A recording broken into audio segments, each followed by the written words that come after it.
Good morning.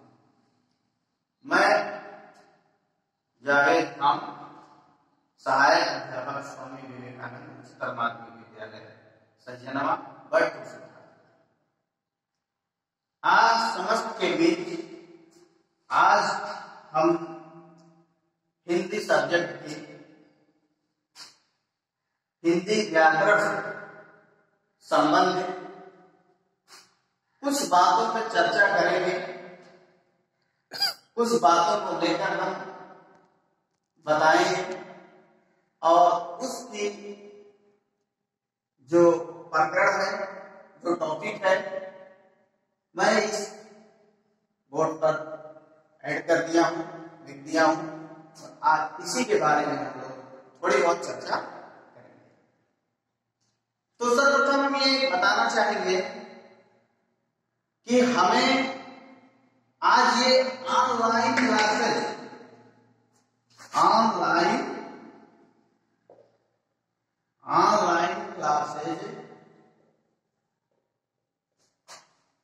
क्यों लेना पड़ रहा है। प्रश्न हमारे सामने यही खड़ा है कि हमें ऑनलाइन क्लासेस क्यों लेना पड़ रहा है।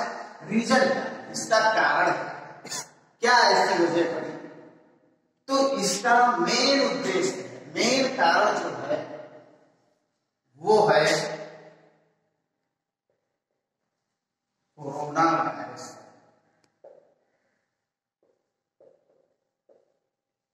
कोरोना वायरस ये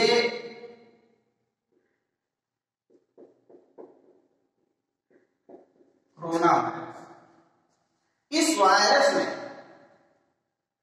हिंदुस्तान में नहीं बल्कि कह लिया जाए कि पूरे विश्व में अपना कहर इस तरह से बरपा दिया है, इस तरह से फैला दिया है कि लोगों में एक दहशत, एक खौफ पैदा हो गया है।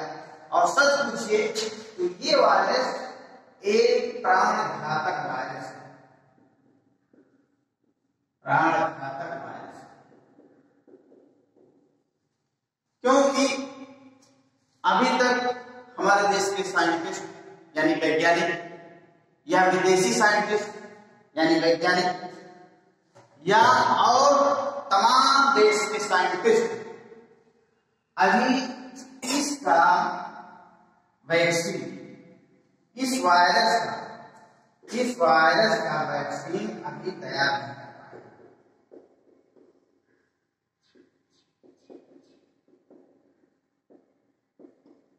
इस वायरस का वैक्सीन अभी तैयार नहीं हो पाया।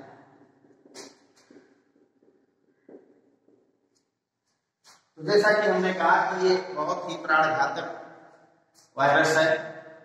हमें इस वायरस से कैसे लड़ना है और इस लड़ाई के साथ साथ हमें अपने परिवारों को, अपने देशवासियों को, अपने भाइयों को, अपने दोस्तों को, जो अपने हित मित्रों, रिश्तेदारों को कैसे बचाना है, उसी के विषय में थोड़ा सा हम चर्चा करके और उसके बाद हम इस टॉपिक पे चर्चा करेंगे। साथियों, ये चर्चा मैं इसलिए कर रहा हूं क्योंकि मैं खुद मेडिकल लाइन से जुड़ा हुआ हूं। मेरा भी एक हॉस्पिटल है जो कि सनराइज हॉस्पिटल के नाम से आपकी इसी बेडरूम में तैनात है और मैं कुछ ना कुछ वहां कार्य करता रहता हूं। बहुत पहले से मेडिकल लाइन से मैं जुड़ा हूं और आज तो अपने पास भी छोटा मोटा हॉस्पिटल भी है। तो ये मैं बताना चाहूंगा कि क्योंकि मैं उस हॉस्पिटल का स्टाफ होने के नाते, उस हॉस्पिटल का प्रबंधक होने के नाते, एक डॉक्टरी लाइन होने के नाते मैं आप सबको ये बताना चाहूंगा कि ये जो प्राणघातक वायरस है, जब तक इसकी वैक्सीन नहीं तैयार हो जाती है तब तक ये मान के चलिए कि हम कैसे अपनी सुरक्षा करेंगे, कैसे अपने आप को सेफ महसूस करेंगे, क्या हम करेंगे जिससे हम सेफ रहे, हमारा परिवार सेफ रहे या हमारे घर वाले सेफ रहे, हमारे दोस्त, रिश्तेदार सब सेफ रहे। तो मेरे कहने का मतलब ये है कि अभी जो ये लॉकडाउन का माहौल चल रहा है, इस कोरोना वायरस से बचने के लिए ही ये लॉकडाउन चलाया जा रहा है। ये एक बहुत बढ़िया योजना है और आप सभी इस योजना का पालन करें, अपने घर में रहें, अपने परिवारों के साथ बिताएं, अपना समय उन्हीं के साथ बिताएं, बाहर ना निकलें। बहुत ही आवश्यक कार्य, बहुत इमरजेंसी जिसको बोलते हैं, अगर पड़ती है तभी आप बाहर निकलें, अन्यथा बाहर ना निकलें। दूसरी बात यह है कि 10 साल से जो कम के उम्र के बच्चे, जो 10 साल जिनका उम्र कम है, उस टाइप के जो बच्चे हैं, उनको आप सबका ये दायित्व बनता है, हम सबका ये दायित्व बनता है कि कदापि ऐसे बच्चों को घर से बाहर ना निकलने दें। और जो 50 साल से ऊपर के अवस्था के लोग हैं, वो भी कदापि घर से बाहर ना निकले, क्योंकि ये जो प्राणघातक वायरस है, कोरोना वायरस, ये खास करके 10 वर्ष के नीचे और 50 वर्ष के ऊपर के लोगों पर अटैक कर रहा है। ज्यादातर अब तक परसेंटेज यही मिला है।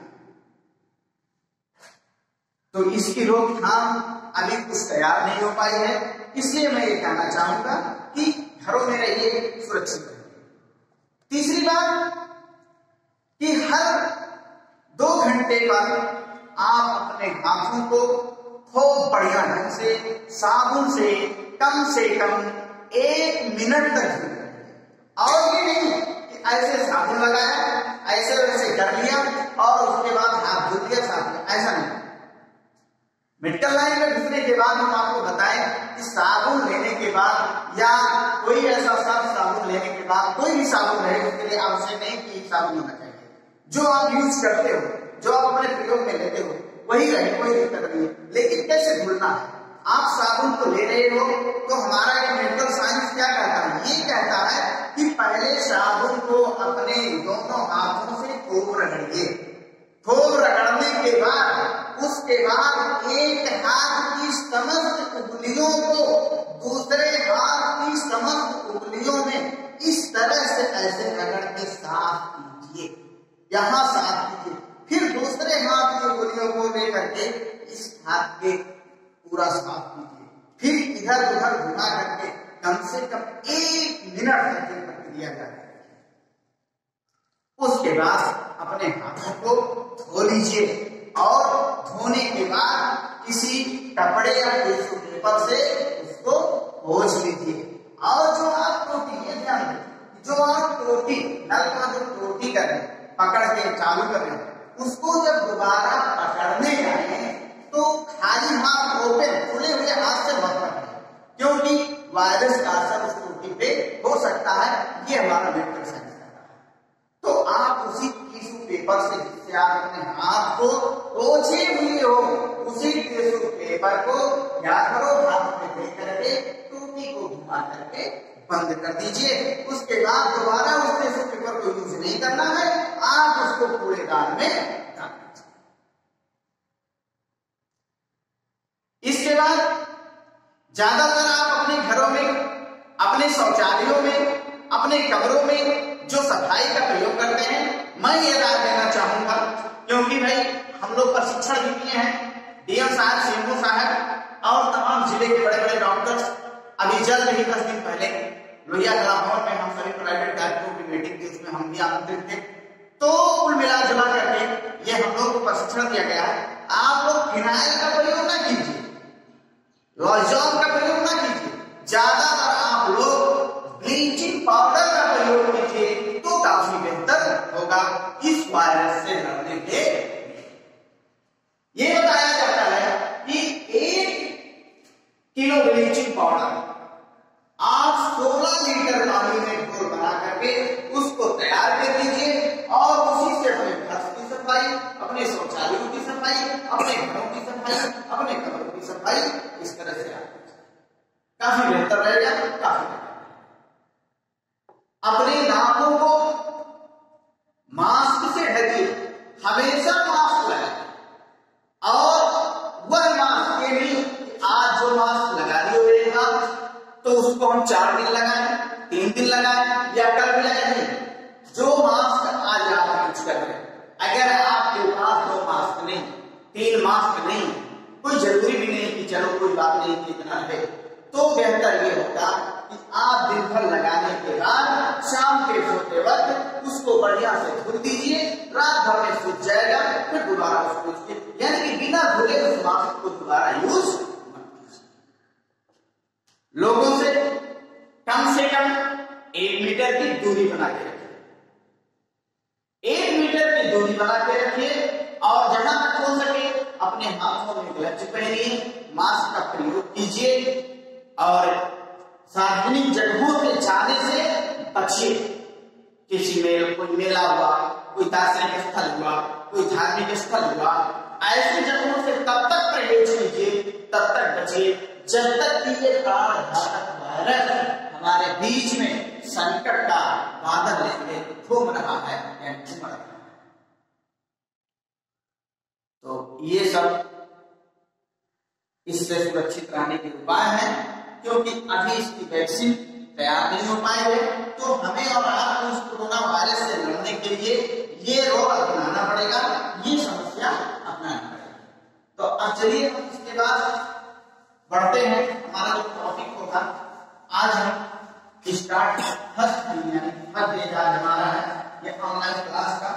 तो कुल मिला जुला करके तैयारी बहुत पहले से हम किए, लेकिन इसी कारणवश व्यवधान खाती गई और रमजान का महीना भी चल रहा है, इसलिए कुछ दिक्कतें आई तो नहीं हो पाया। लेकिन आज ये पहला दिन आप लोगों के बीच में हम उपस्थित हुए हैं।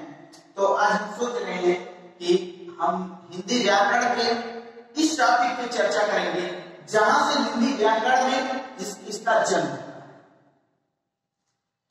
तो हिंदी व्याकरण यहीं से व्याकरण का जन्म होता है, भाषा तथा भाषा के लिए, लेकिन स्टार्टिंग में होता है भाषा। अब ये हम बताना चाहेंगे कि भाषा क्या है, भाषा क्या है, ये है क्या। तो भाषा तो हर कोई जानता है, हमारे देश की मातृभाषा है, हमारे देश की राष्ट्र भाषा है, ये तो हर कोई जानता है। आम जन से पूछ लोगे तो हर कोई बता देंगे कि हमारे देश की राष्ट्र भाषा है,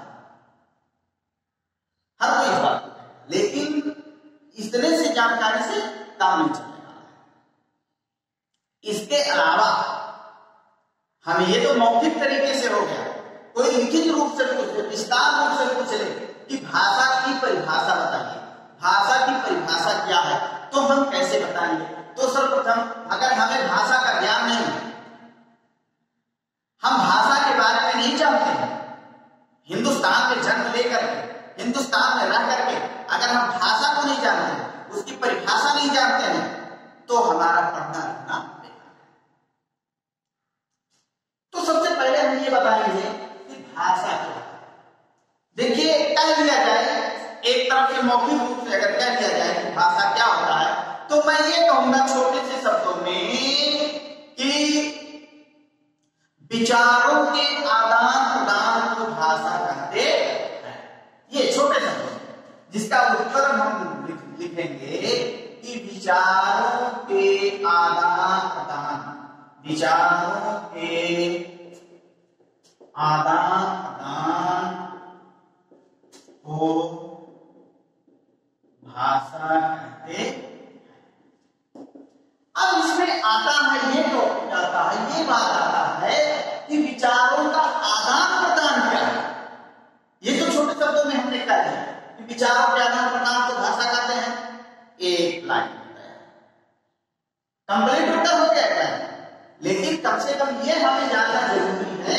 कोई भी ये क्वेश्चन कर सकता है कि भैया ये बताइए ये विचार क्या होता है, आदान क्या होता है, प्रदान क्या है। तो हमारी जो जानकारी रहेगी तभी बता। विचार का मतलब होता है बात, अपनी बात, कोई भी बात हो, छोटी बात, बड़ी बात, कोई भी बात हो, किसी तरह का बात हो, तो वो विचार है।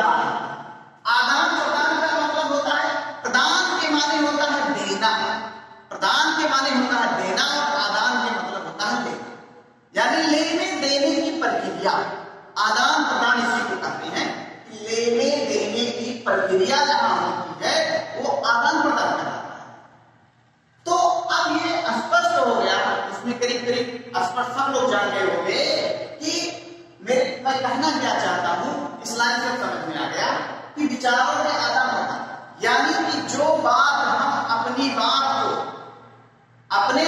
बात को दूसरों के सामने प्रकट करें, ये दूसरों के सामने अपनी बातों को रखें, यानी प्रदान करें, अपनी बातों को दूसरों के सामने स्पष्ट रूप से रखें और सामने वाले की भी बातों को हम स्पष्ट रूप से जानें। आदान यानी उसके बातों, अपने विचारों को दूसरों के सामने पूर्ण रूप से प्रकट करें स्पष्ट रूप से, और अपने सामने वाले के विचारों को स्पष्ट रूप से जाने, तो हमारा यही भाषा होता है, यही भाषा कहलाता है, यही सब हमारा भाषा कहलाता है। जो विचार, जो बात, जैसे मान लीजिए उदाहरण के तौर पर मान लीजिए कि कोई लड़का है रोहित और कोई एक लड़का है मनोज। मनोज ने रोहित की बातों, मनोज ने कहा रोहित से, अरे भाई मैं तुम्हारे लिए खाने के लिए बहुत बढ़िया सामान लाया। अपनी बातों को, अपनी विचारों को मनोज ने रोहित के सामने रखा और रोहित ने बदले में क्या किया? हाँ, देखने के बाद रोहित क्या करा, ये ठीक है, अगर तुम लाए हो तो लाओ, दिखाओ और उसको देखा जाए कैसा है, इसके बाद खाया जाए। यानी जो उसके मन अंदर बात थी, उस बात को रोहित ने मनोज के साथ, तो कुल मिला जुला करके एक दूसरे के विचारों को जाना और रखा। तो ये हमारा होता है कि हम अपने बातों को दूसरों के सामने प्रकट करें और दूसरे की बातों को हम पूर्ण रूप से समझें, जानें। इसी को हम भाषा कहते हैं। और छोटे शब्दों में कह दिया जाए कि विचारों के आदान प्रदान को भाषा कहते हैं। तो इसका हमने खुलासा भी कर दिया और छोटे शब्दों में भी हमने लिख दिया। अब हमारा दूसरा टॉपिक आता है, दूसरा जो टॉपिक आता है जिसमें हमने दो टॉपिक दिया था कि भाषा के भेद क्या आता है। भाषा के भेद, भाषा के मुख्यतः तीन भेद होते हैं। भाषा के मुख्य रूप से, भाषा के मुख्यतः तीन भेद होते हैं। अब जैसा कि नंबर एक होता है कथित भाषा, कथित या इसका दो रूप होता है, दो नाम से जाना जाता है, कथित या मौखिक भाषा। दूसरा होता है लिखित भाषा, दूसरा आपका है लिखित भाषा। और तीसरा जो आपका होता है वो होता है सांकेतिक भाषा।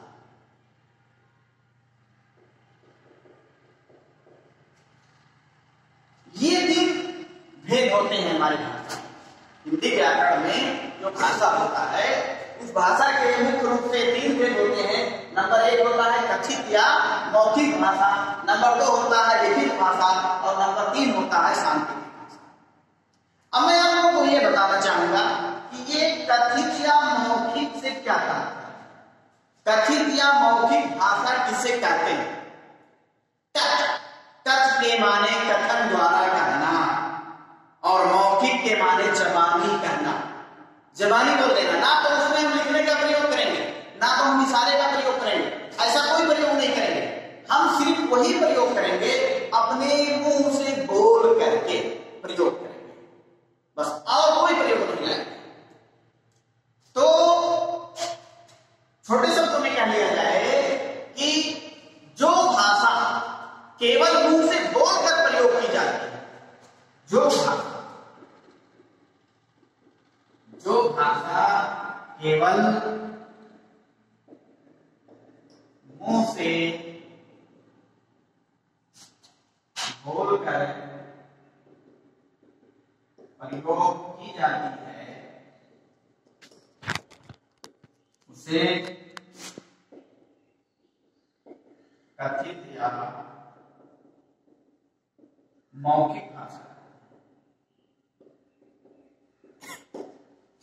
जैसे हमें ये कहना हुआ राम पत्र लिखता है, यदि हमने उसको बोल के कहा, हमने ये कहीं लिखा नहीं, ना इशारा किया, इशारा भी हमने नहीं किसी से कहा किया कि राम पत्र लिखता, ऐसा हमने इशारा भी नहीं किया, ऐसा हमने कहीं लिखा भी नहीं, कहीं भी नहीं लिखा। तो मेरे कहने का मतलब यह है, हम जो चीज बोल के कहते हैं, ना लिखने का प्रयोग करते हैं, ना इशारों से प्रयोग करते हैं, ऐसा कोई प्रयोग नहीं करते हैं, मात्र मुंह से बोलने का प्रयोग करते हैं। ऐसी भाषा हमारी क्या भाषा कहलाती है? कथित भाषा या मौखिक भाषा, जो केवल मुंह से बोलकर प्रयोग की जाती है, ना कि लिखकर, ना कि संकेत के द्वारा की जाए, वो हमारी कथित भाषा नहीं होगी। अगर हम लिखकर करते हैं, संकेतों से करते हैं, तो हमारी दूसरी भाषा में चली जाएगी। केवल मुंह से बोली हुई, जिसका प्रमाण केवल मुंह से बोली हुई होता है और उसका कोई दूसरा प्रमाण नहीं होता है, ना लिखित रूप में होता है, ना संकेत रूप में होता है, तो केवल मुंह से बोलने वाली भाषा को हम लिखित या कथित या मौखिक भाषा कहते हैं। अब इसके बाद दूसरा टॉपिक आ जाता है लिखित भाषा। लिखित भाषा क्या होता है? ऐसी भाषा जो भाषा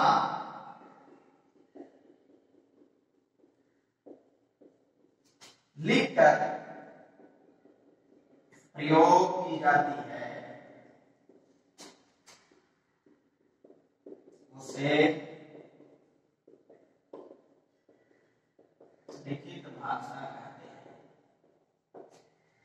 ऐसी भाषा जैसे हमने लिख दिया कि राम घर जा रहा है, हमने देखिए एक प्रमाण के तौर पे, एक प्रूफ के तौर पे इसको हमने लिख दिया कि राम घर जा रहा है।